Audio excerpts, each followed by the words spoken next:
ಪ್ರಕೃತಿ ವಿಕೋಪದಿಂದ ಏನು ಹಾನಿ ಆಗ್ತಾ ಇದೆ, ಏನು ನಾಶ ಆಗ್ತಾ ಇದೆ ನಾವು ನೋಡ್ತಾ ಇದ್ದೀವಿ. ಪಶ್ಚಿಮ ಘಟ್ಟದಲ್ಲಿ ಇವತ್ತು ಶಿರೂರು ಗುಡ್ಡ ಕುಸಿತದಿಂದ ಸುಮಾರು ಜನ ಮೃತಪಟ್ಟಿದ್ದಾರೆ. ಸುಮಾರು 11 ಜನ ಅಂತ ಅನಿಸ್ತದೆ. ಈಗ ವಯನಾಡದಲ್ಲಿ ಒಂದು 300 ಜನ ಮೃತಪಟ್ಟಿದ್ದಾರೆ. 300 ಜನ ಕಾಣೆಯಾಗಿದ್ದಾರೆ. 4 ಹಳ್ಳಿಗಳೇ ಸಂಪೂರ್ಣವಾಗಿ ನಾಶ ಆಗಿಬಿಟ್ಟಿದ್ದಾವೆ.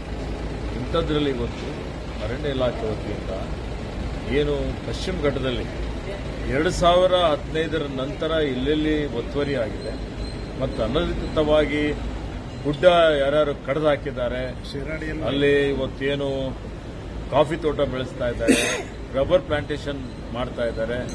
ಇದರಿಂದ ಇವತ್ತು ಮಣ್ಣು ಸಡಿಲಾಗ್ತಾ ಇದೆ, ಗುಡ್ಡ ಕುಸಿತ ಆಗ್ತಾ ಇದೆ. ಇವತ್ತು ಹೋಮ್ ಸ್ಟೇಗಳಾಗ್ತಾ ಇದ್ದಾವೆ, ಅನಧಿಕೃತ ಕಟ್ಟಡಗಳಾಗ್ತಾ ಇದ್ದಾವೆ.